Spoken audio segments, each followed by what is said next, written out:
ঘুরছে না ট্রেনের চাকা, নেই ঝকঝক শব্দ, ঘন্টার পর ঘন্টা অপেক্ষায় যাত্রীরা, দুর্ভোগ চরমে। বিভিন্ন দাবি দেওয়া আদায়ে সোমবার মধ্যরাত থেকে রানিং স্টাফদের কর্মবিরতিতে সারা দেশে বন্ধ ট্রেন চলাচল। এতে ক্ষুব্ধ হয়ে রাজশাহী রেল স্টেশনে ভাঙচুর করেন যাত্রীরা। রেলের এক কর্মচারীকে মারধরের অভিযোগ উঠেছে। পরে দুজন স্টাফকে আটকে ট্রেন চলাচল স্বাভাবিক করার দাবি তোলেন বিক্ষুব্ধ যাত্রীরা।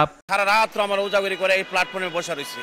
এতক্ষণে আমাদেরকে এলান করছে যে সাময়িকভাবে রেল বন্ধ থাকবে। আমরা এই এতজন মানুষ, এই 55 জন মানুষ, আমরা এখন কোথায় যাব? 19 তারিখে টিকিট কেটেছি, তখন তারা যদি আমাদেরকে বলতো যে 28 তারিখ থেকে এরকম সম্ভাবনা আছে যে অবরোধ হতে পারে, তাহলে তো আমরা বিকল্প চিন্তা করতাম। এদিকে মোহনগঞ্জ থেকে ছেড়ে আসা ঢাকাগামী আন্তর্নগর হাওর এক্সপ্রেস ট্রেনটি ময়মনসিংহ রেলওয়ে স্টেশনে রেখে পালিয়ে যান চালক। এতে বিক্ষুব্ধ যাত্রীরা স্টেশন সুপারিনটেন্ডেন্ট নাজমুল হক খানকে প্রায় 2 ঘন্টা অবরুদ্ধ করে রাখেন। মোহনগঞ্জ থেকে যে চালক ট্রেন চালিয়ে আনছে তাকে খোঁজা হচ্ছিল, তাকে ট্রেস পাওয়া যাচ্ছে না। কালকে রাত্রে টিকিট কাটছি, ট্রেন চলাচল বন্ধ, আমাদের যাত্রীদেরকে অফলাইনে কিভাবে টিকিট দেওয়া হলো? চট্টগ্রাম থেকে ঢাকাগামী চট্টলা, সুবর্ণা, কক্সবাজারগামী কক্সবাজার স্পেশাল, সিলেটগামী পাহাড়িকা এক্সপ্রেস সহ সব রুটের ট্রেন চলাচল বন্ধ।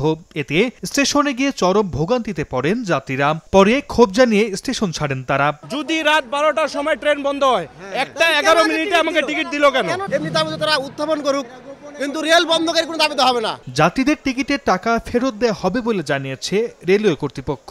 কাউন্টারের টিকিট কাউন্টারে রিফান্ড হয়েছে, অনলাইনের টিকিট অনলাইনে রিফান্ড হবে। দেশের 44টি জেলায় রেল যোগাযোগ ব্যবস্থা রয়েছে।